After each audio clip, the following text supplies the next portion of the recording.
I'm sure you know, or at least have heard of, Assassin's Creed. If you're a seasoned gamer, you know that the series has been running since 2007, contains 14 games, a series of novels, and a film adaptation. The games explore themes of historical fiction and science fiction. Specifically in Assassin's Creed 2 and Assassin's Creed 3, the player assumes the role of Desmond Miles, who uses the Animus machine. The Animus is a virtual reality machine that can read the user's genetic memory from their DNA and project it onto an external screen in 3 dimensions.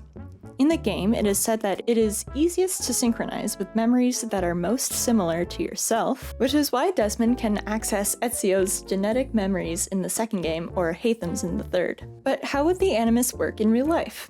To answer this question, we'll have to look at how DNA works, if ancestral memories can be accessed through them, and the interesting world of epigenetics. Let's get into it.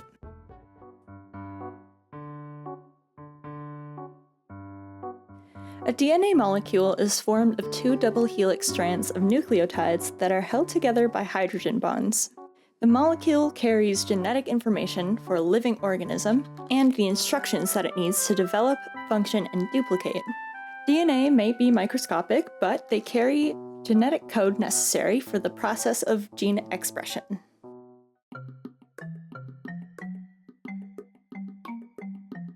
We gather memories for lots of different reasons, like problem solving, navigating familiar and unfamiliar places or situations, language development, reasoning, and avoiding things that may cause us harm.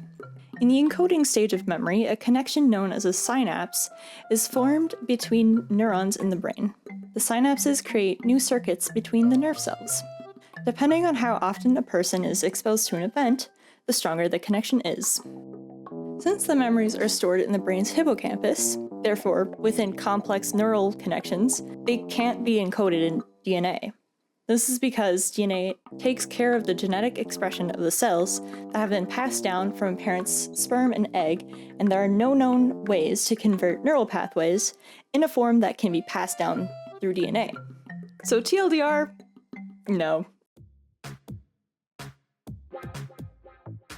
In Assassin's Creed, the term genetic memory is used figuratively to describe the ability to access the memories of ancestors and to be able to view them in a tangible and detailed way. However, genetic memory is commonly used as a broader concept that encompasses DNA mechanisms. Epigenetics is the study of how environments and behaviors can cause the alteration of gene activity without changing the DNA sequence. Additionally, the mechanism is able to explain how stressful experiences shape memories. According to one study on maternal stress, researchers were able to find that violence experienced during pregnancy leads to different DNA activity in children, otherwise known as methylations, where the genome reacts to the environment by activating or deactivating the gene. Methylation patterns make it easier for organisms to adapt to their environment, which for some children could result in fearful or aggressive behavioral responses. Does this mean that the bleeding effect is possible? In Assassin's Creed, the bleeding effect occurs to the user of an Animus if they use it for an extended amount of time. It causes the user to gain some skills and capabilities that they experience reliving their ancestors' memories at the expense of their mental well-being, because they can start confusing their memories with their ancestors' memories, or they confuse their ancestors' memories with their own. It's possible that the bleeding effect was inspired by the epigenetic mechanism of certain behavioral responses occurring in certain environments. So some aspects of the bleeding effect could happen because epigenetic marks increase over a person's life and can pass on between generations if they're stable enough.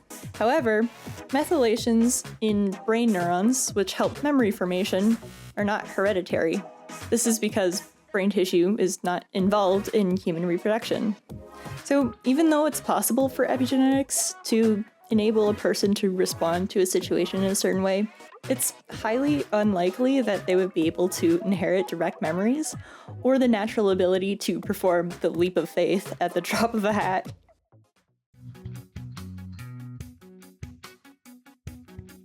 We know that epigenetics regulate gene expression through chemical modifications of DNA bases and changes to the structure of chromosomes. Epigenetics have been studied through various cases, such as the Dutch famine, as well as cases examining other environmental stressors, such as smoking and psychological stress. While accessing the memories of an ancestor might be a little bit unrealistic, epigenetics are being studied to treat diseases through epigenetic regulation. On top of that, clinical trials to block epigenetic modification attributed to cancers were proved successful. In conclusion, DNA carries the genetic information that an organism needs to survive and reproduce. Subsequently, memories are formed in the brain tissue, which has nothing to do with the process of DNA replication.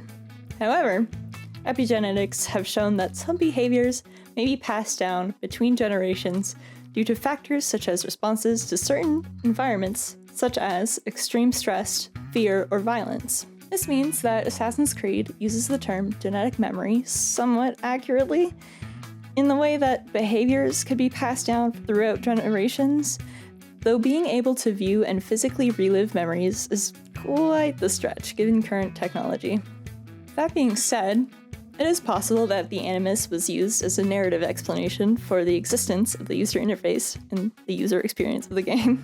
While the Assassin's Creed franchise succeeds in exploring themes and introducing historical concepts, it exaggerates the biological concept of epigenetics to fit the narrative. Do you think Assassin's Creed should try to be a bit more scientifically accurate, or do you like the story the way it is? Let me know your thoughts in the comments.